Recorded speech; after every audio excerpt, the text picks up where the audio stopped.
Sa ngalan ng Ama at ng Anak at ng Espiritu Santo. Amen. Ang pagpapala ng ating Panginoong Hesukristo, ang pag-ibig ng Diyos Ama, at ang makikipagkaisa ng Espiritu Santo naway sumainyong lahat. At sumaiyo rin. Mga kapatid, tinipon tayo bilang mga kaanib na angkan ng Diyos. Kaya dumulog tayo sa maawaing Panginoong napapatawad ng lubos. Sinugong tagapagpagaling sa mga nagsisisi, Panginoon, kaawaan mo kami. Panginoon, kaawaan mo kami. Dumating na tagapag-anyayang mga makasalanay magsisi, Kristo, kaawaan mo kami. Kristo, kaawaan mo kami. Nakaluklok ka sa kanan ng Diyos Ama para ipamagitan kami. Panginoon, kaawaan mo kami. Panginoon, kaawaan mo kami. Kaawaan tayo ng makapangyarihang Diyos, patawarin tayo sa ating mga kasalanan at patnubayan tayo sa buhay na walang hanggan. Amen. Manalangin tayo. Ama naming makapangyarihan, ipagkaloob mong kami magkamit kailanman ng kalusugan at kagalingan sa aming katawan at kalooban. Pakundangan sa pagdalangin ng laging Birheng si Santa Mariang Mahal, kami naway mahango sa hapis sa kasalukuyan at makinabang sa kaluwalhatiang walang katapusan sa pamamagitan ni Jesucristo kasama ng Espiritu Santo magpasawalang hanggan. Amen. Magsipo po lahat.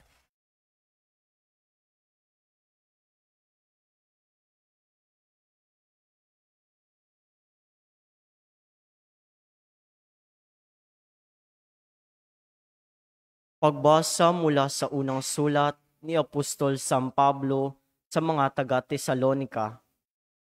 Mga kapatid, hindi na kailangan paalalahanan pa kayo tungkol sa pag-ibig na dapat iukol sa mga kapatid natin sa pananampalataya. Yamang itinuro na sa inyo ng Diyos kung paano kayo mag-iibigan, at ito nga ang ginagawa ninyo sa mga kapatid sa Macedonia. Gayunman, ipinakikiusap pa rin namin sa inyo, mga kapatid, na pag-ibayuhin ninyo ang inyong pag-ibig, pagsikapan ninyong mamuhay ng tahimik, ang inyong harapin ay ang sarili ninyong gawain, magpagal kayo para sa inyong ikabubuhay, tulad ng sinasabi namin sa inyo. Ang salita ng Diyos. Salamat sa Diyos. Salmon tugunan ang ating pong itutugon. Buong hukom ay darating, taglay ang katarungan natin. Ulitin po natin. Buong hukom ay darating, taglay ang katarungan natin. Umawit ng bagong awit at sa poon ay ialay, pagkat yaong ginawa niya ay kahangahangang tunay. Sa sariling lakas niya at taglay na kabanalan, walang hirap na natamo, yaong hangad na tagumpay, tugon. Buong hukom ay darating, taglay ang katarungan natin. Umingay ka karagatan at lahat ng lumalangoy. Umawit ang daigdigan at lahat ng naroroon. Umugong sa palakpakan pati yaong kalaliman. Umawit ding nagagalak ang lahat ng kabundukan, tugon. Buong hukom ay darating, taglay ang katarungan natin. Pagkat siya'y dumarating maghahari sa daigdig, taglay niya'y katarungan at paghatol na matuwid, tugon. Buong hukom ay darating, taglay ang katarungan natin. Magsitayo po ang lahat.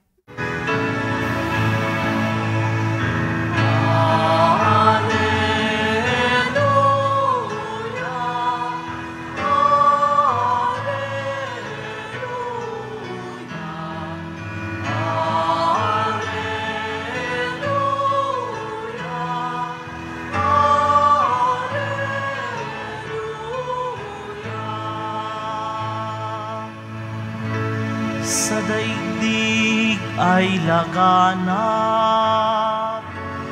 liwanag na sumisikat, salitang buhay ng lahat. Alleluia.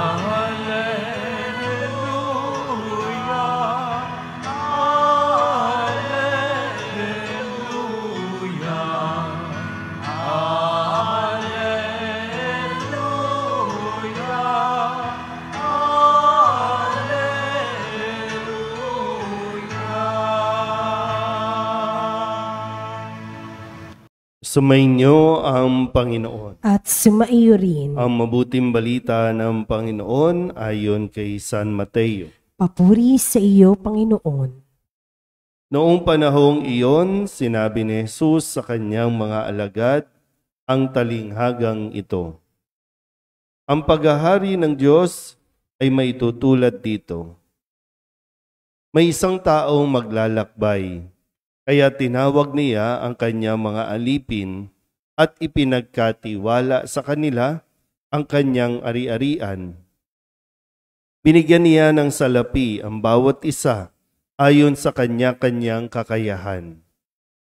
Binigyan niya ang isa ng 5,000 piso, ang isa na may 2,000 piso, at ang isa pa'y 1,000 piso. Pagkatapos, siya'y umalis. Humayo agad ang tumanggap ng 5,000 piso at ipinangalakal iyon, at nagtubo siya ng 5,000 piso. Gayon din naman ang tumanggap ng 2,000 piso ay nagtubo ng 2,000 piso. Ngunit ang tumanggap ng 1,000 piso ay humukay sa lupa at itinago ang salapi ng kanyang Panginoon. Pagkaraan ng mahabang panahon, bumalik ang Panginoon ng mga aliping iyon at pinapagsulit sila. Lumapit ang tumanggap ng 5,000. Wika niya, Panginoon, heto po ang 5,000 na bigay ninyo sa akin. Heto pa po ang 5,000 na tinubo ko. Sinabi sa kanya ng Panginoon, magaling at tapat at mabuting alipin. Yamang naging tapat ka sa kaunting halaga, pamamahalain kita sa malaking halaga. Makihati ka sa aking kagalakan. Lumapit din ang tumanggap ng 2,000 at ang sabi, Panginoon, heto po ang ibinigay ninyong 2,000. Heto naman po ang 2,000 piso na tinubo ko. Sinabi ng kanyang Panginoon, magaling, tapat at mabuting alipin. Naging tapat ka sa kaunting halaga, kaya pamamahalain kita sa malaking halaga. Makihati ka sa aking kagalakan. At lumapit naman ang tumanggap ng 1,000 piso. Alam ko pong kayo'y mahigpit, aniya. Gumagapas kayo sa hindi ninyo tinamnan at nag-aani sa hindi ninyo hinasikan. Natakot po ako kaya't ibinaon ko sa lupa ang inyong salapi. Ito na po ang 1,000 ninyo. Masama at tamad na alipin, tugon ng kanyang Panginoon. Alam mo palang gumagapas ako sa hindi ko tinamnan at nag-aani sa hindi ko hinasikan. Bakit hindi mo iyan inilagak sa bangko? Di sana'y may nakuha akong tubo ngayon. Kunin ninyo sa kanya ang 1,000 piso at ibigay sa may 10,000, sapagkat ang mayroon ay bibigyan pa at mananagana, ngunit ang wala, kahit ang kakaunting nasa kanya, ay kukunin pa. Itapon ninyo sa kadiliman sa labas ang aliping walang kabuluhan. Do'y tatangi siya at magngangalit ang kanyang ngipin. Ang mabuting balita ng Panginoon. Pinupuri ka namin, Panginoong Hesukristo. At ngayong linggong ito, nawa ay huwag natin baliwalain, huwag natin kakalimutan ang mga paalala sa atin ni Jesus sa buong linggong ito na medyo derechahan talagang kanyang mga pagsasalita laban sa mga pagpapaimbabaw o pagpapakitang tao lang ng mga Pariseo at mga Iskriba.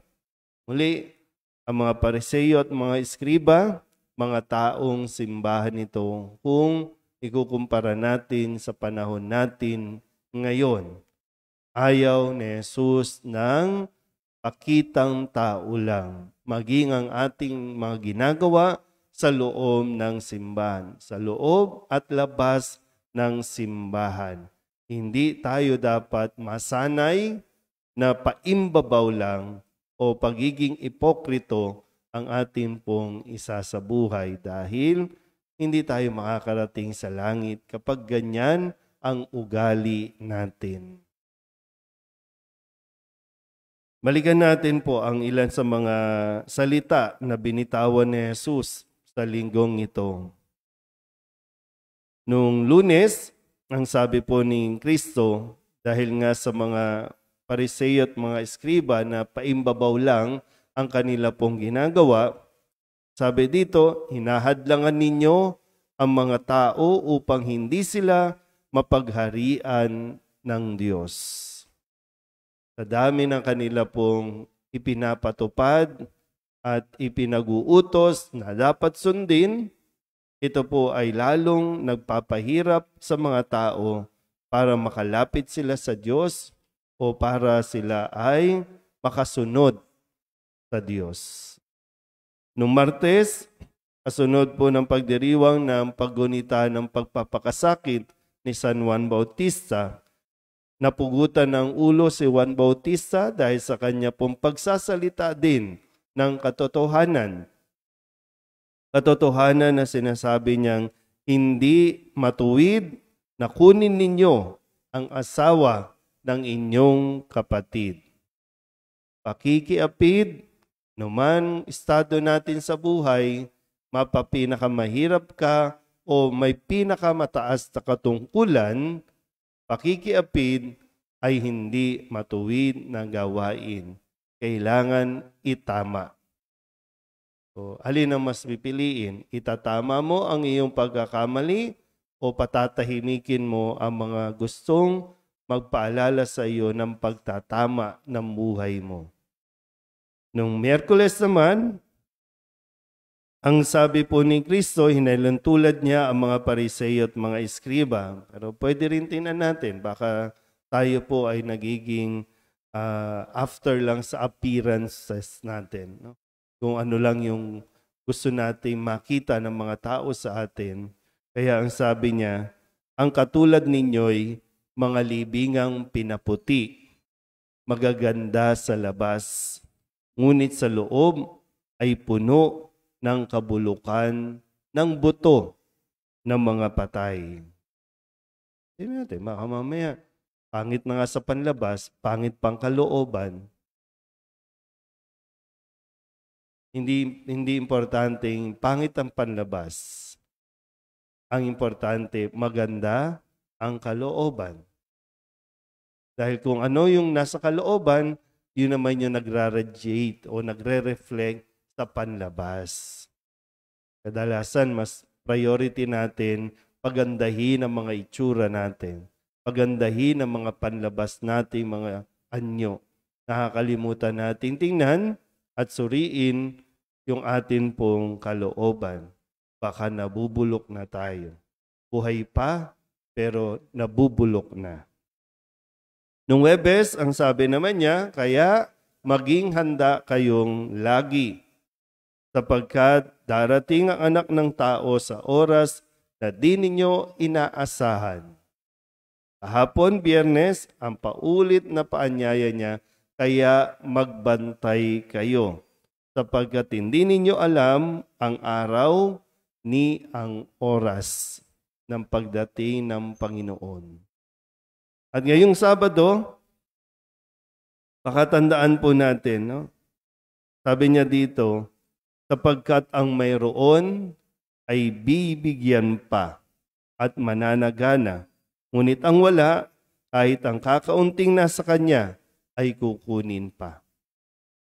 Bakit ganito ang estado ng buhay natin? Kadalasan naiinggit tayo, bakit yung mga mayayaman, yumayaman pa ng yumayaman? Ay tingnan natin yung ating pag-uugali. Kasi dito, ipinagkatiwala lahat, no, binigyan ng Panginoon. Ipinagkatiwala niya ang kanyang ari-arian sa talinghagang ibinigay sa atin. Yung iba talagang nagsikap, kaya napalago pa. Samantalang yung isa na itinuturing na masama at tamad na alipin, lalo pang naghirap. Baka pwede tingnan natin din, bakit ganito ang buhay natin? Deserve ba talaga natin ito? Kasi ang alam ko, deserve natin at ibinigay ng Diyos dahil alam niyang deserve natin ang isang masagana at maayos na buhay. So bakit tayo nagdurusa? Yan yung mga drama natin sa buhay. Nagdurusa tayo, naghihirap tayo. Deserve ba talaga natin yan o sadyang dahil ganyan ang ugali natin? Mahilig lang tayong mainggit sa kung ano yung nagiging achievement ng isa. Pero yung sayo, hindi mo pinag-iibayo.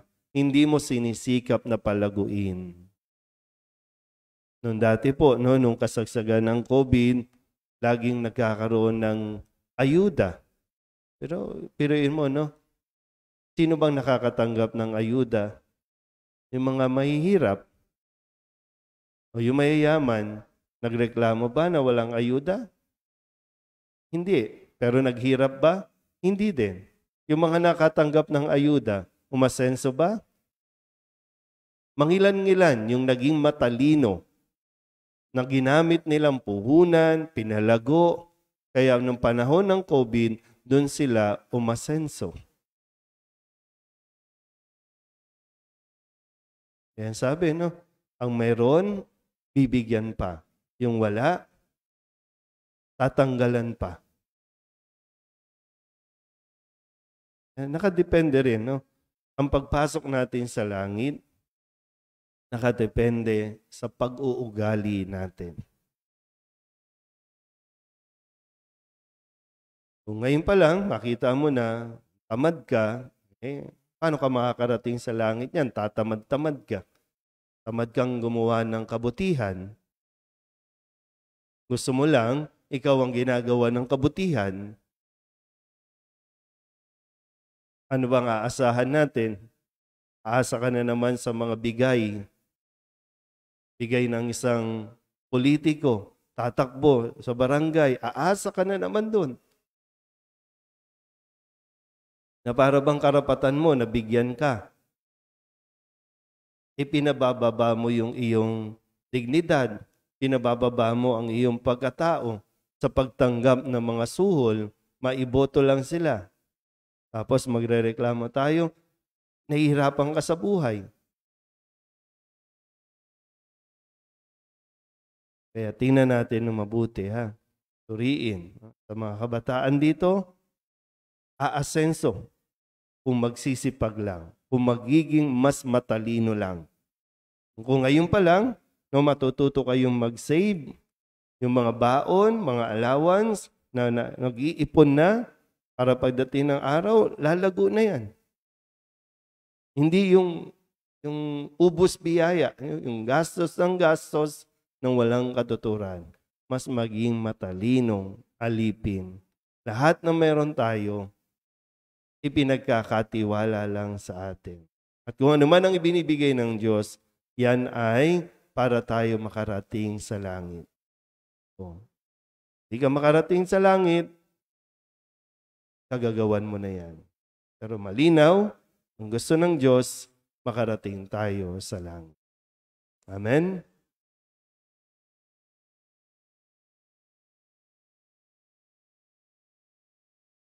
Mahabaging Ama, marapatin po ninyong dinggin ang aming mga panalangin sapagkat nananampalataya kami sa iyong anak, aming Panginoong Hesukristo.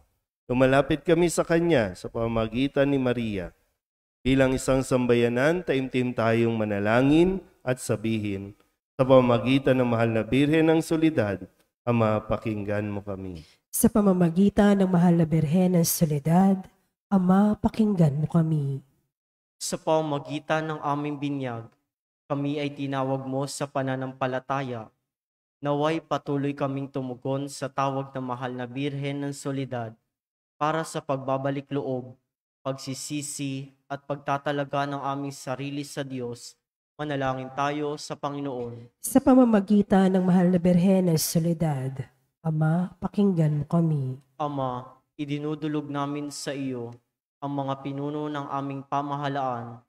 Ipagkaloob mo po sa kanila ang katapatan sa paglilingkod at naway kumilos sila para sa kay kabubuti ng sambayan ng Pilipino, lalo na ang mga nagugutom at naghihirap.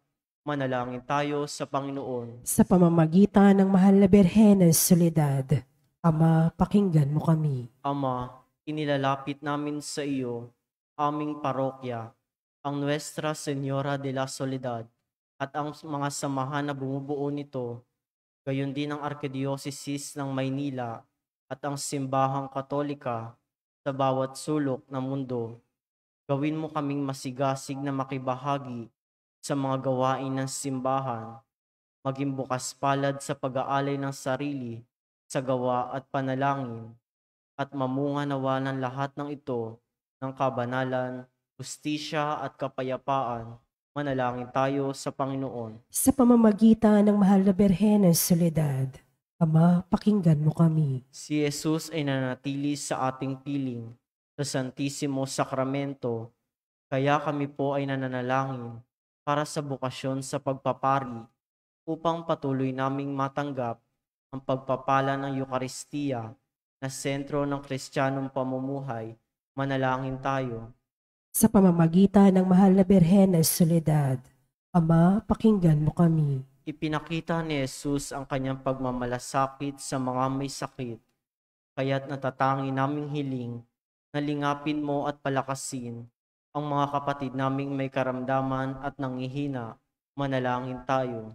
Sa pamamagitan ng mahal na Birhen ng Soledad, Ama, pakinggan mo kami. Idinadalangin namin ang lahat ng mga kapatid naming yumauna, patawarin ang kanilang kasalanan, at gantimpalaan sila ng tahanan sa langit.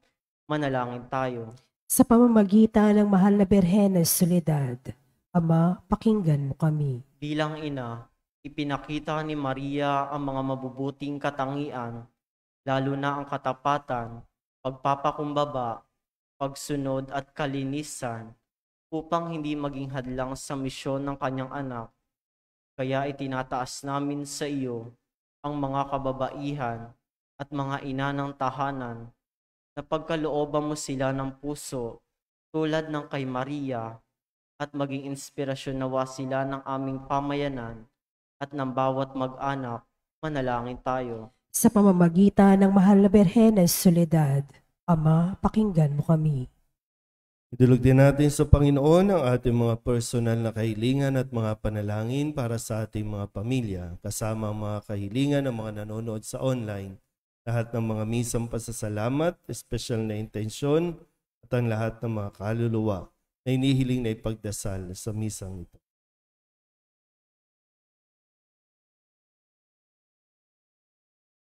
Ang lahat ng ito inihiling namin sa ngalan ni Kristong aming Panginoon. Amen. Magsiupo po lahat.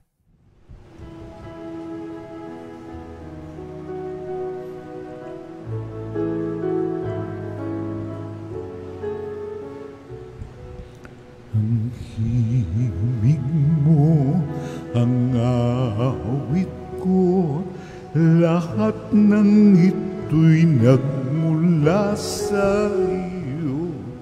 Muling ihandog sa iyo, buong puso kong inaalay sa iyo.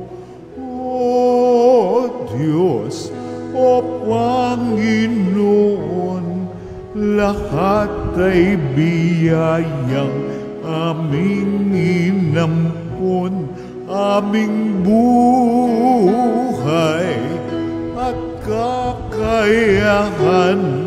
Ito'y para lamang sa iyong kalwalhatian.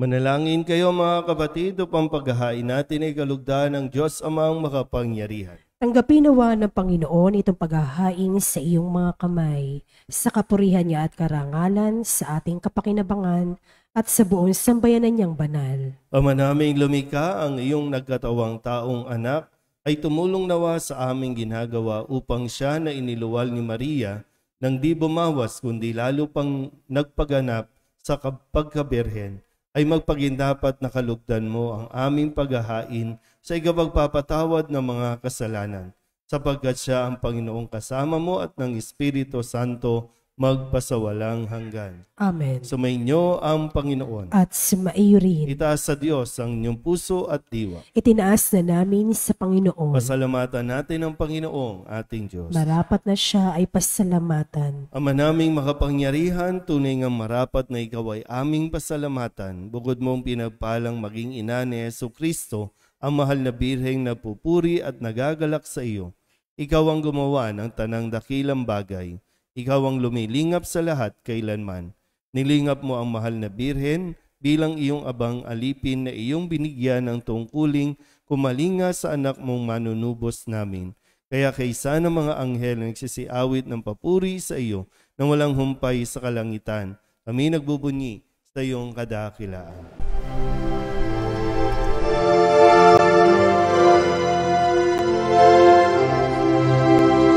Santo, Santo, Santo, Panginoong Diyos makapangyarihan, napupuno ang langit at lupa ng kalwalhatian mo.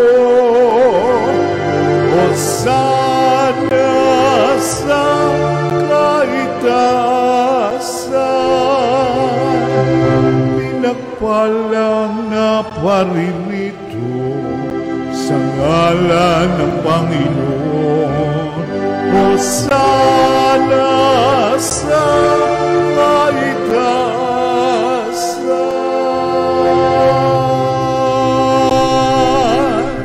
Ama naming banal, ikaw ang bukal ng tanang kabanalan. Kaya't sa pamamagitan ng iyong Espiritu, gawin mong banal ang mga kaloob na ito upang para sa amin maging katawan at dugo ng aming Panginoong Jesucristo. Bago niya pinagtiis ang kusang loob na maging handog, hinawakan niya ang tinapay, pinasalamatan kaniya, pinaghati-hati niya iyon, iniabot sa kanyang mga alagad at sinabi, tanggapin ninyong lahat ito at kanin, ito ang aking katawan na ihahandog para sa inyo.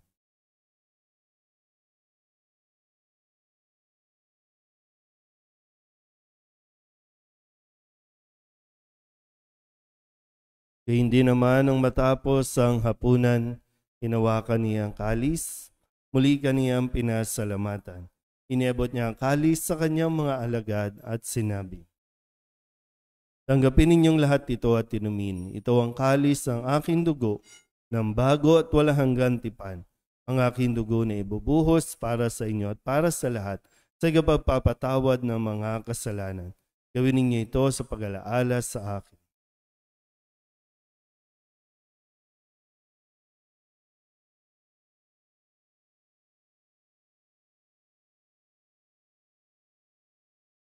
Ipagbunyi natin ang misteryo ng pananampalataya. Si Kristo'y namatay, si Kristo'y nabuhay, si Kristo'y babalik sa wakas ng panahon. Ama, ginagawa namin ngayon ang pag-alaala sa pagkamatay at muling pagkabuhay ng iyong anak, kaya tiniaalay namin sa iyo ang tinapay na nagbibigay buhay at ang kalis na nagkakaloob ng kaligtasan. Kami nagpapasalamat dahil kami iyong minarapat na tumayo sa harap mo para maglingkod sa iyo. Isinasamo namin kami magsasalo-salo sa katawan at dugo ni Kristo ay mabuklod sa pagkakaisa sa pamamagitan ng Espiritu Santo. Ama, lingapin mo ang iyong simbahang laganap sa buong daigdig. Huspusin mo kami sa pag-ibig kaysa ni Leon na aming Papa at ni Jose na aming Obispo at ng Tanang Kaparian. Alalahanin mo rin ang mga kapatid naming nahimlay na may pag-asang sila'y muling mabubuhay, gayon din ang lahat ng mga pumanaw. Kawaan mo sila at patuloyin sa iyong kaliwanagan. Kawaan mo at pagindapating kaming lahat na makasalo sa iyong buhay na walang wakas. Kaysa na mahal na Birhen Maria na ina ng Diyos, ng kabiyak ng puso niyang si San Jose. Kaysa ng mga apostol at ng lahat ng mga banal na namuhay dito sa daigdig ng kalugod-lugod sa iyo, may pagdiwang nawa namin ang papupuri sa ikararangal mo sa pamamagitan ng iyong anak na aming Panginoong Jesucristo. Sa pamamagitan ni Kristo, kasama niya at sa Kanya, ang lahat ng parangal at papuri ay sa iyo, Diyos Amang makapangyarihan, kasama ng Espiritu Santo, magpasawalang hanggan. Amen. Amen. Amen.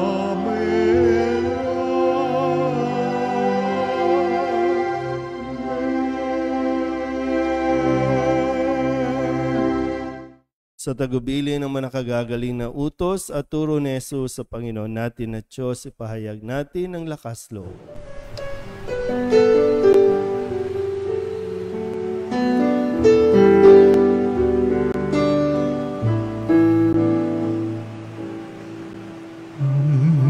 Namin sumasalang ka, sambahin ang ngalan mo, mapasamin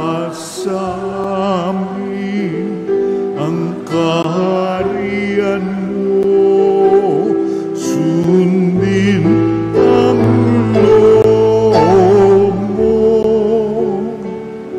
dito sa lupa para nang sa langit. Bigyan mo po kami ngayon ng aming kakanin sa araw-araw at patawarin mo kami sa aming mga sala, para ng pagpapatawa namin sa nagkakasala sa amin, at huwag mo kaming ipagdulot sa tukso,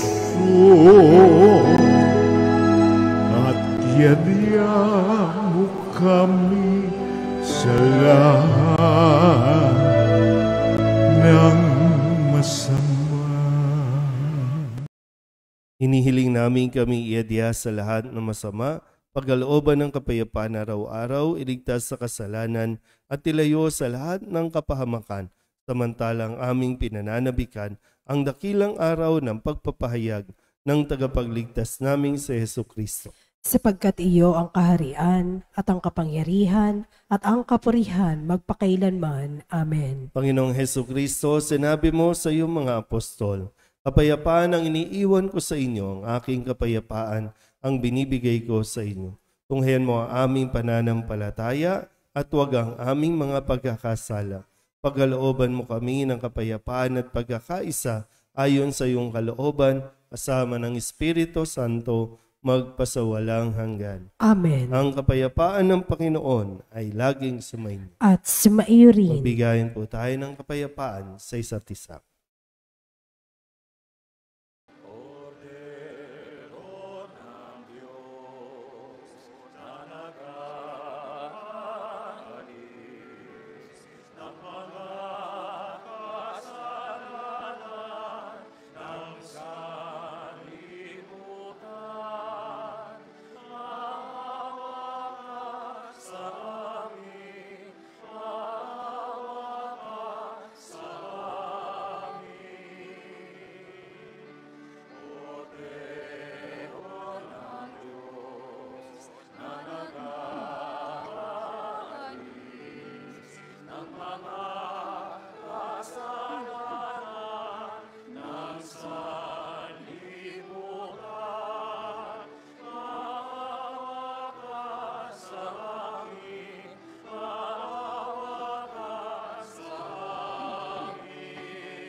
Ito ang kordero ng Diyos. Ito ang nag-aalis ng kasalanan ng sanlibutan.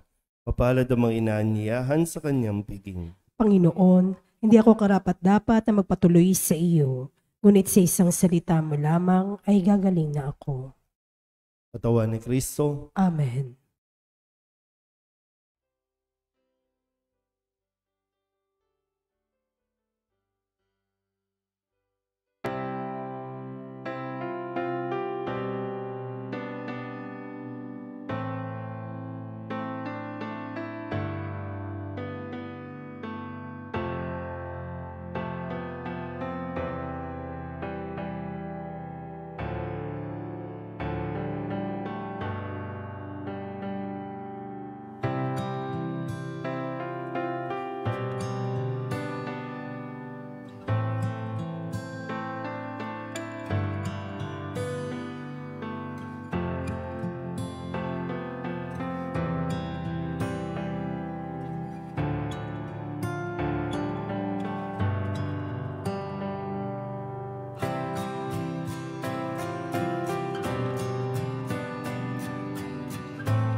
Manalangin tayo.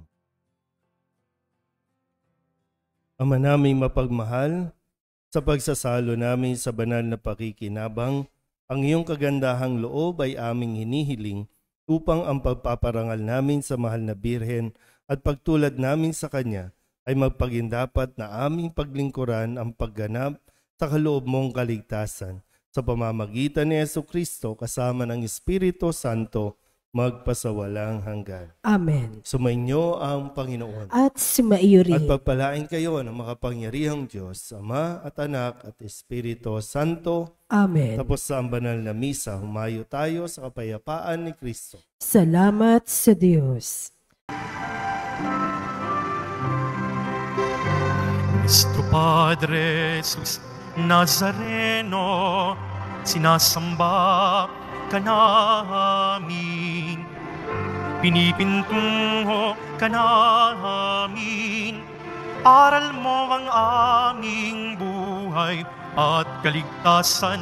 Nuestro Padre Jesus Nazareno, iligtas mo kami sa kasalanan. Ang krus mong kinamatayan ay sagisag ng aming kaligtasan. Nuestro Padre Jesus Nazareno, dinarangal ka na amin. Nuestro Padre Jesus Nazareno, nilulwalhati ka namin. Nuestro Padre Jesus Nazareno, dinarangal ka na amin. Nuestro Padre Jesus Nazareno, nilulwalhati ka namin.